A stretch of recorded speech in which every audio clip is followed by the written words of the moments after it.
Hello friends, நான் தான் உங்களோட AB. Secret society, Illuminati. Obviously உங்களுக்கு இது தெரிஞ்சிருக்கலாம். பட் இது எங்கேருந்து ஆரம்பிச்சது, இதுக்கான ஒரு புள்ளியார் சொல்லி எங்கேருந்து ஆரம்பிச்சது அப்படின்றது நிறைய பேருக்கு ஒரு டவுட் இருக்கும். நிறைய பேர் நம்பிக்கிட்டு கூட இருக்கலாம். இது எல்லாமே Germany side, Russia side, Vatican city அந்த மாதிரி தான் இருக்கும் அப்படின்னு சொல்லி. அதெல்லாம் ஒன்றுமே கிடையாதுங்க. அதுக்கு பிள்ளையார் சொல்லி போட்டதே நம்மளோட இந்தியா தான், அதுவும் நம்மளோட அரசர் தான். ஸோ அவங்கக்கிட்ட இருந்து தான் இந்த இலுமினாட்டி அப்படின்ற ஒரு சீக்ரெட் சொசைட்டியே முதல்ல ஆரம்பிக்கப்பட்டது. என்னடா சொல்கிற, இந்தியாவுக்குள்ள சீக்ரெட் சொசைட்டியா அப்படின்னு கேட்டிங்கன்னா, ஆமாம், கிட்டத்தட்ட 9 பேர் கொண்ட ஒரு சீக்ரெட் சொசைட்டியை நம்ம நாட்டு இந்திய அரசராக இருக்கிற அசோகர் உருவாக்கி இருந்தார். ஸோ அதோட இன்ஸ்பிரேஷன் தான் இன்னைக்கு இலுமினாட்டி அப்படின்ற ஒரு விஷயம் பேசப்பட்டுட்டு இருக்கு. சீக்ரெட் சொசைட்டி அப்படின்றது நடந்துகிட்டு இருக்குன்னு பல பேரால் நம்பப்பட்டுக்கிட்டு இருக்கு அப்படின்றது தெரிஞ்சுக்குங்க. ஸோ இந்த ஒரு வரலாறு தான் இன்னைக்கு ஒரு வீடியோவில் தெரிஞ்சுக்க போகிறோம். ஸோ இந்த இலுமினாட்டி அப்படின்றது நம்ம வெளியூரில் இருக்கிற ஒரு விஷயம் நினச்சிக்கிட்டு இருப்போம். பட் அது இங்கேருந்து தான் ஆரம்பிக்கப்பட்ட ஒரு விஷயம்ன்றது நிறைய பேருக்கு தெரியாது. ஸோ அந்த ஒரு வரலாறு தான் இன்னைக்கு ஒரு வீடியோவில் தெரிஞ்சுக்க போகிறோம். ஸோ இந்தியாவில் எதுக்காக சீக்ரெட் சொசைட்டின்ற ஒரு விஷயம் ஆரம்பித்தாங்க, அது என்ன காரணத்துக்காக செயல்பட்டது, அந்த 9 பேர் எப்படி செலக்ட் செய்யப்பட்டாங்க, அந்த 9 பேருக்கான வேலைகள் என்னவா இருந்தது இந்த சீக்ரெட் சொசைட்டின்றது எல்லா ஒரு டீட்டெயிலுமே வழக்கம் போல் 10 நிமிஷத்தில் ஒரு ஹிஸ்ட்ரியை பார்த்துடலாம். ஸோ வாங்க வீடியோக்குள்ளே போகலாம். நான் தான் உங்களோட AB and welcome to our channel. இன்னும் நம்ம சேனல் சப்ஸ்கிரைப் பண்ணலன்னா உடனே சப்ஸ்கிரைப் பண்ணிக்கோங்க. அப்போ தான் உலகத்தில் நடந்த பல வரலாற்று விஷயங்களை, உண்மையான சம்பவங்களை நீங்கள் இந்த ஒரு சேனல் மூலிமா வெறும் 10 நிமிஷத்தில் தெரிஞ்சுக்கலாம். ஸோ அதுக்கு உங்களோட சப்போர்ட்டை சப்ஸ்கிரைப்ன்ற ஒரு விஷயத்தில் காமிச்சுக்கோங்க. ஸோ ஃபர்ஸ்ட் விஷயம் எங்கேருந்து ஆரம்பிக்கலாம் அப்படின்றது பார்த்தீங்கன்னா, இந்த ஒரு சீக்ரெட் சொசைட்டி முதல்ல அஃபிஷியலாக எல்லாருக்குமே தெரிய வந்தது எப்போ அப்படின்னாக்கா 17th செஞ்சுரியில் தான். ஸோ 1776 17ஆம் நூற்றாண்டிலேயே ஒரு ஆடம் அப்படின்னு சொல்லப்படுற ஒரு ப்ரொஃபஸர் அவரோட ஸ்டூடெண்ட்டு ஒரு 4 பேரை தேர்ந்தெடுத்து ஒரு சீக்ரெட் சொசைட்டியாக ஜெர்மனியில் இருக்கிற பல விஷயங்களை ஆராய்ச்சி பண்ணியிருக்காங்க. அந்த ஒரு ஆராய்ச்சி மனித குலத்துக்கும் அங்கே இருக்கிற சிவிலைசேஷனுக்குமே ஒரு நன்மை கொடுக்கக்கூடிய ஒரு விதமாக அந்த ஒரு சீக்ரெட் சொசைட்டி அப்படின்ற ஒரு விஷயம் ஆரம்பிக்கப்பட்டது. பட் இந்த ஒரு ஆடம் ப்ரொஃபஸர் 17th செஞ்சுரியில் ஆரம்பிக்கப்பட்ட இந்த சீக்ரெட் சொசைட்டிக்கான ஒரு இன்ஸ்பிரேஷன் நம்ம ஊர் இந்தியாவில் இருந்து தான், அதுவும் ஒரு மன்னர்கிட்ட இருந்து தான் அந்த ஆடம் ப்ரொஃபஸரே காப்பி பண்ணியிருக்காரு.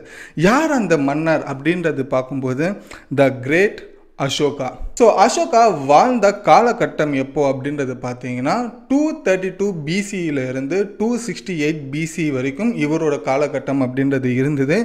இவரோட காலகட்டத்தில் இந்தியான்னு சொல்லப்படுற ஹிந்துஸ்தான் எந்த அளவுக்கு பெருசு அப்படின்னாக்கா, இன்னைக்கு நம்ம ஈரான், ஈராக், இஸ்ரேல் அப்படின்றதுலாம் போர் புரிஞ்சுக்கிட்டு இருக்காங்க, அதெல்லாம் இப்போ நம்ம வேற கண்ட்ரியாக பார்க்குறோம் இல்லையா.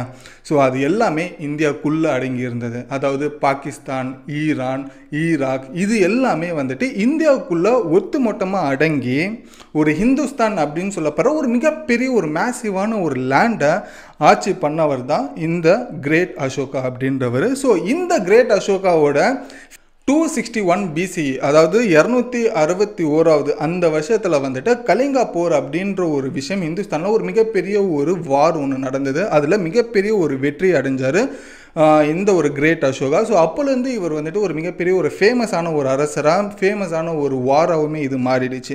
ஸோ அதுக்கு அப்புறமா அசோகா ஒரு முடிவு எடுக்கிறார். என்னோட வாழ்க்கை வரலாற்றில் இதுதான் ஒரு மிகப்பெரிய ஒரு போருமே இருந்தது, அதுலேயுமே நான் வெற்றி அடைஞ்சிட்டேன். பட் இதுக்கப்புறமா நான் போரே செய்ய மாட்டேன், இத்தோட என் போர் கலிங்கா போரோடவே முடிஞ்சிச்சு அப்படின்ற ஒரு முடிவுமே இந்த கலிங்கா போர் வெற்றிக்கு அப்புறமா எடுத்தார். இது எதிரி நாட்டில் இருக்கிற மற்ற அரசர்களுமே இந்த ஒரு அசோகாக்கு கீழே இருக்கிற குற்ற அரசர்களுக்குமே ஒரு மிகப்பெரிய ஒரு டவுட்டு, ஏன் இவர் இவ்வளோ பெரிய ஒரு மாவீரர், ஸோ இவர் ஏன் இந்த ஒரு முடிவு எடுத்தார், இவர் நினச்சார்னா இன்னும் இவரோட நிலப்பரப்பை பெருசாக்கலாமே, ஸோ இவர் சைலண்டாக இருக்கிறத பார்த்தா உள்ளே ஏதாச்சும் ஒரு உள்குத்து இருக்கும்னு சொல்லி பல எதிரி நாட்டு அரசர்களும் ஏன் சிற்றரசர்களுமே இதை பற்றி யோசிச்சாங்க. இதை பற்றி யோசிக்கும் போது இதில் ஏதோ ஒரு விஷயம் அடங்கியிருக்கு, ஏதோ ஒரு உண்மை அடங்கியிருக்குன்னு சொல்லி எல்லாருமே நினச்சிக்கிட்டு இருக்கிற நேரத்தில் அப்போ கிரேட் அசோகா அந்த டைமில் இந்த குழப்பத்துக்கெல்லாம் ஒரு ஃபுல் ஸ்டாப்பாக வைக்கிறதுக்கு என்ன சொன்னார் அப்படின்னாக்கா, இந்த ஒரு கலிங்கா போர் அப்படின்றது எல்லாருக்கும் பொறுத்த வரைக்கும் ஒரு மிகப்பெரிய ஒரு வெற்றி போராக இருக்குது. பட் என்னை பொறுத்த வரைக்கும் இந்த ஒரு போரை நான் எப்படி பார்க்குறேன்னா, நானே கிட்டத்தட்ட ஒரு 1,00,000 லட்சம் பேர் இந்த கலிங்கா போரில் வந்துட்டு இறந்துருக்கிறத பார்த்தேன். இந்த 1 லட்சம் பேருக்குமே ஒரு 1 லட்சம் குடும்பங்கள் அப்படின்றது இருக்கும். ஸோ அவங்களோட நிலை எல்லாமே ஒரு கேள்விக்குறியாக இதனால மாறிடுச்சு. ஸோ இதனால என் வாழ்க்கையில் இதுக்கப்புறம் கலிங்கா போருக்கு அப்புறமா நான் எதுலேயுமே போர் புரியவே மாட்டேன். ஸோ என்னோட ஆட்சிக்கு கீழே வர எந்த நாடுமே வந்துட்டு போர் அப்படின்ற ஒரு விஷயத்துக்கு போக வேணாம் அப்படின்னு சொல்லி இந்த ஒரு முடிவை எடுத்தார். ஸோ இந்த ஒரு குழப்பத்துக்கெல்லாம் அப்போ ஒரு ஃபுல் ஸ்டாப்புன்றது வந்தது.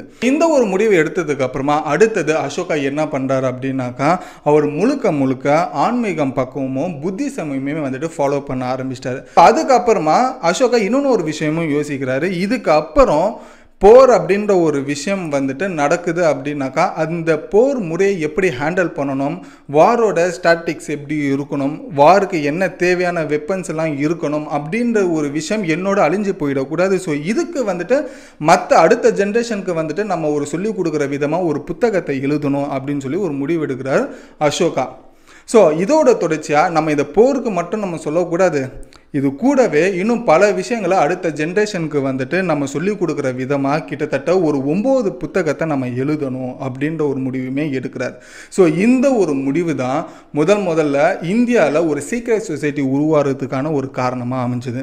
ஸோ எப்பயுமே அசோகா வந்துட்டு ஒரு போருக்கு போகிறாருன்னா அவர் கூட ரொம்ப உண்மையான இருக்கிற ஆளுங்களை தான் லெஃப்ட்லேயுமே ரைட்லேயுமே வச்சுப்பாராம். ஸோ அந்த மாதிரி இருக்கிற ஒரு 9 பேரை, ரொம்பவே உண்மையாக லாயல்ட்டியாக இருக்கிற ஒரு 9 பேரை வந்துட்டு அவர் சூஸ் பண்ணுறாரு. அந்த 9 பேரையுமே யாருக்குமே எந்த ஒரு விஷயமும் தெரியாத ஒரு இடத்துல 9 பேருமே ஒரே இடத்துல கூப்பிட்டு ஒரு மீட்டிங் ஒன்று வைக்கிறாரு. அந்த 9 பேர்கிட்டையுமே அசோகா ஒரு விஷயத்தையுமே சொல்கிறாரு. உங்களை 9 பேரையுமே நான் வந்துட்டு பல இடங்களுக்கு அனுப்ப போகிறேன். ஸோ அதில் வந்துட்டு உங்களுக்கு ஒரு கையில் ஒரு புத்தகமும் நான் தரேன். அந்த புத்தகத்தில் நீங்கள் பார்க்குற விஷயங்களை வந்துட்டு நீங்கள் அந்த குறிப்புகளை எழுதுங்க. நீங்கள் இறந்ததுக்கு அப்புறமா உங்களுக்கு நம்பிக்கையாக இருக்கிறவங்க கிட்ட இந்த புத்தகத்தை வந்துட்டு ஒப்படைங்க அப்படின்ற ஒரு விஷயம் சொன்னாங்க. அந்த 9 பேர்கிட்டையுமே 9 புத்தகங்கள் அசோகா சைட்லேருந்து கொடுக்கப்பட்டுச்சு.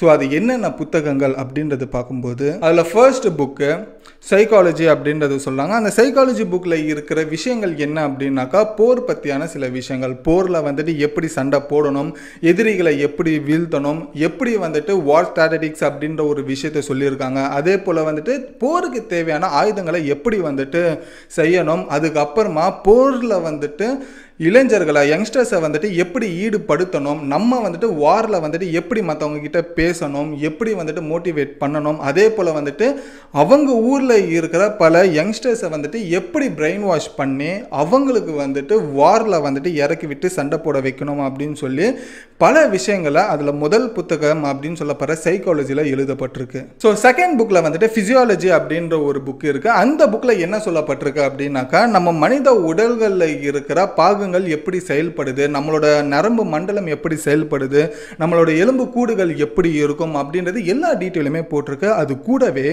வர்ம கலையை பற்றியுமே அதில் போட்டிருக்குங்க.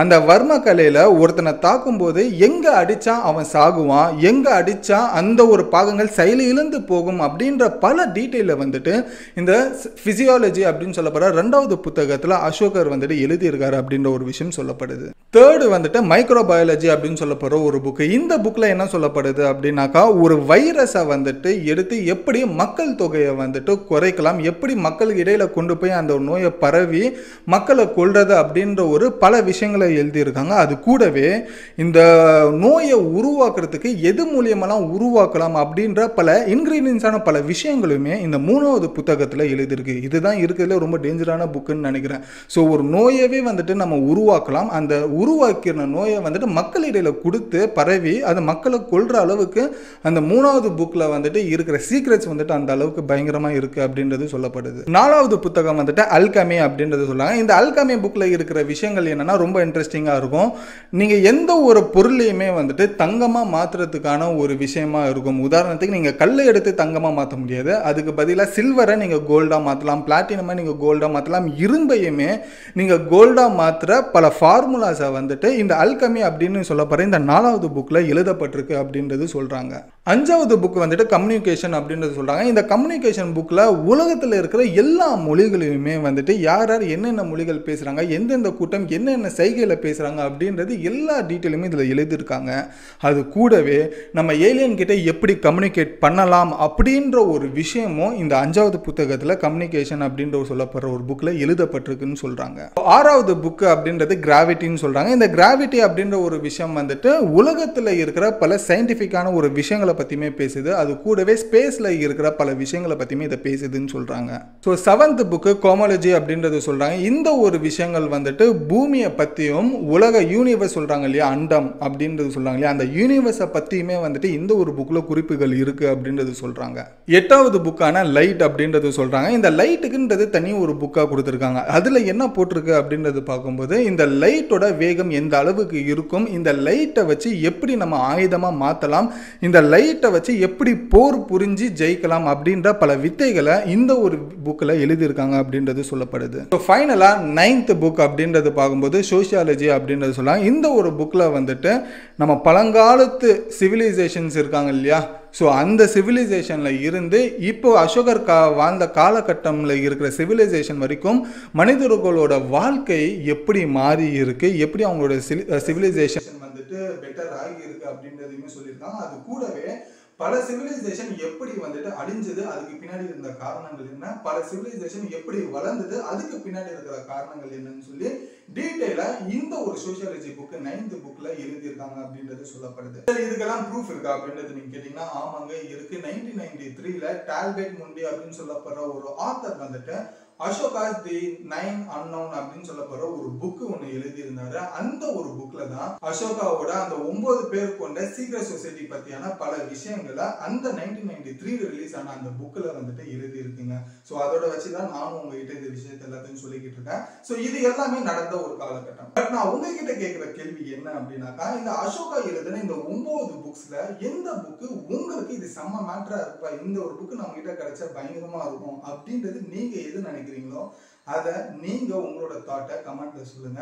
அந்த ஒரு புக்கை வச்சு நீங்க அதுக்கப்புறமா என்னென்னலாம் பண்ணுவீங்கன்றதையுமே ஒரு ரீசனையுமே சொல்லுங்க. உங்களோட கமெண்ட்டை நான் ரொம்ப எக்ஸைட்மெண்ட்டாக படிக்கிறதுக்காக வெயிட் பண்ணிட்டு இருக்கேன். இந்த ஒரு இன்ஃபர்மேஷன் உங்களுக்கு யூஸ்ஃபுல்லாக இருந்தால் லைக் பண்ணி மற்றவங்களுக்கும் ஷேர் பண்ணுங்க. இதே போல அடுத்தடுத்த இன்ஃபர்மேஷன் நிறைய நீங்க தெரிஞ்சுக்கணும்னா அதுக்கு உங்களோட சப்போர்ட்டை சப்ஸ்கிரைப்ன்ற ஒரு விஷயத்துல காமிச்சுக்கோங்க. இதோட இந்த வீடியோ முடிச்சுட்டு அடுத்த ஒரு சூப்பரான ஒரு வீடியோவில் உங்களை வந்து நான் பார்க்குறேன். So until then bye bye AV.